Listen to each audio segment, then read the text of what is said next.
Pandemi ini membawa kita kembali kepada rindu. Jejak langkah yang dulu bersama sahabat, kini menjadi soliter, tak berirama. Sentuhan hangat yang dulunya melekat erat, kini hilang dan menjadi usang. Perlahan, rasa ini terasa semakin berat. Tak apa kawan, dirimu tak sendiri. Masalah psikologis memang menjadi masalah rutin tiap kali terjadi wabah penyakit menular.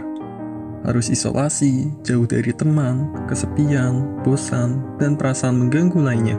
Tidak hanya terjadi saat wabah COVID-19 ini, wabah sebelumnya seperti SARS, MERS, dan Ebola juga menimbulkan masalah yang sama. Aturan PSBB membatasi banyak aktivitas kita di berbagai sektor, dan memicu masalah lain seperti ekonomi, pendidikan, maupun kesehatan fisik dan psikologis. Oke, mari kita bahas masalah psikologis ini. Masalah psikologis yang dapat timbul karena adaptasi kebiasaan baru selama pandemik meliputi yang pertama, maladaptive behavior, yaitu perilaku negatif seperti memborong sembako, memborong masker, dan lain-lain. Yang kedua adalah defensive response. Misalnya, timbul stigma negatif dan juga xenophobia. Yang ketiga adalah emotional distress, yaitu reaksi fisik yang berlebihan terhadap suatu masalah.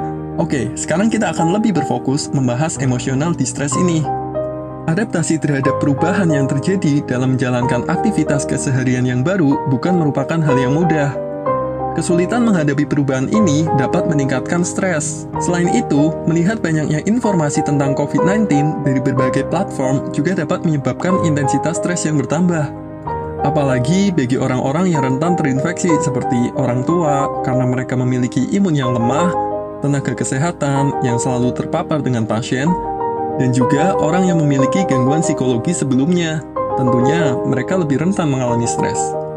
Contoh konkret lainnya, misalnya beban keluarga yang bertambah berat karena ekonomi yang turun, banyak pekerjaan online padahal masih gaptek, internet mati padahal banyak tugas online, dan berbagai hal menyebalkan lainnya.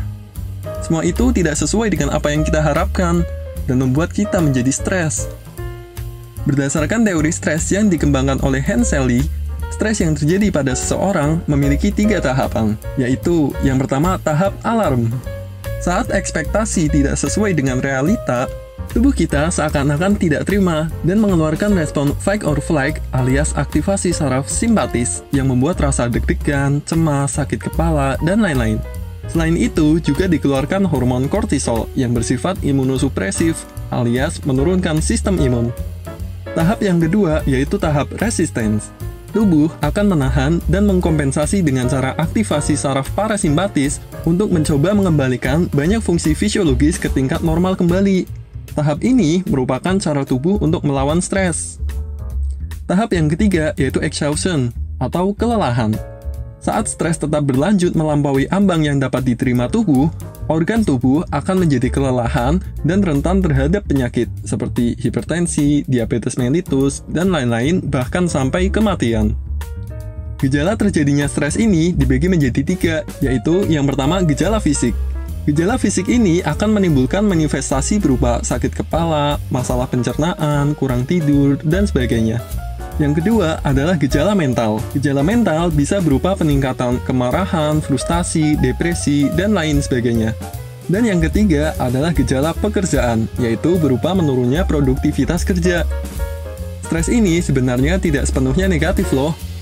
Stres merupakan respon psikologis yang bermanfaat bagi tubuh kita asalkan dengan intensitas yang tepat. Grafik di bawah ini menjelaskan manfaat dan kerugian yang ditimbulkan oleh stres. Dapat kita lihat, intensitas stres yang optimal memberikan kinerja yang maksimal. Sedangkan, jika intensitas stres yang terlalu rendah memang akan memberikan rasa nyaman, tetapi berdampak pada kinerja yang buruk. Bayangkan saja kalau kita tidak merasa stres karena COVID-19, apakah kita akan peduli protokol kesehatan? Oh, tentu saja tidak.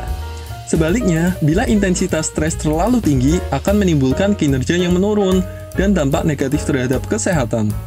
Berikut ini adalah hal-hal yang perlu dihindari untuk menjaga kesehatan mental, yaitu penggunaan nafza, makanan cepat saji berlebih, aktivitas online yang berlebihan, menonton televisi, khususnya program berita, berpesta atau bepergian keluar rumah, berfokus pada aspek negatif tentang COVID, memposting tentang COVID di sosial media, dan menyebarkan berita bohong, apalagi sampai mempercayai berita bohong dan memprovokasi orang-orang.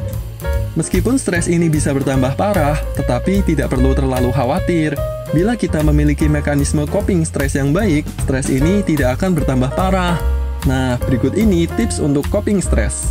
Yang pertama, perbanyak positive thinking, kemudian olahraga secara teratur meskipun di dalam rumah, pengaturan makan yang seimbang, beristirahat sejenak dari aktivitas kerja, curhat ke orang terdekat, dan melakukan berbagai aktivitas yang kita senangi, seperti menari, bernyanyi, membaca, dan berbagai hobi lainnya.